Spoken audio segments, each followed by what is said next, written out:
প্রতিবারের মতোই আর কি মানে খুব সুন্দরভাবে সেলিব্রেট করা হচ্ছে আমাদের বিজয় দিবস। গতকাল 15ই ডিসেম্বর আমরা ঘুরতে বেরিয়েছিলাম।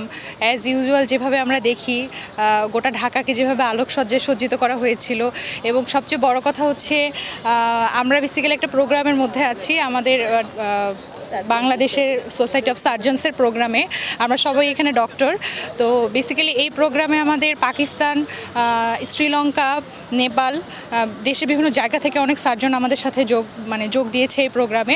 সো আমরা বেসিক্যালি তাদেরকে নিয়ে ঘুরতে বের হয়েছি এখন। তাদেরকে আমাদের সংসদ ভবন দেখাচ্ছি, আমাদের শহীদ মিনারে নিয়ে গিয়েছিলাম। সময় স্বল্পতার জন্য হয়তো স্মৃতিসৌধতে যেতে পারবো না, কিন্তু আজকে আমরা তাদেরকে নিয়ে সিটি ট্যুরে বের হয়েছি আর কি।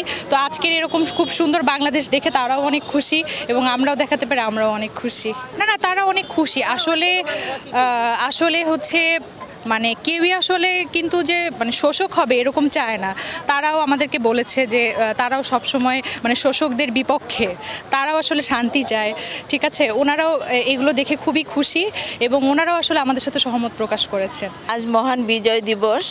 বিজয় দিবসে আমরা বাংলাদেশকে এমন একটা বাংলাদেশ দেখতে চাই যেখানে কোনো দারিদ্রতা থাকবে না, যেখানে কোনো সন্ত্রাস থাকবে না, মানুষ শান্তিতে আমরা যেন বাস করতে পারি, এরকম একটা দেশই আমরা দেখতে চাই। আসলে আমরা যখন আমাদের দেশের মাটিতে যখন হাঁটি তখন আমাদের অনেক ভালো লাগে। আমরা 2 দিন ধরে ঘোরাফেরা করছি, দেখছি বিজয় দিবস উল্লাসে মানুষ এত উল্লাস করছে।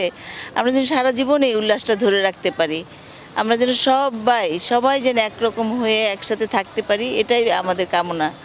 আল্লাহর কাছে আমরা এটা দোয়া করি বাংলাদেশে যেন সবসময় আমরা শান্তিতে থাকতে পারি।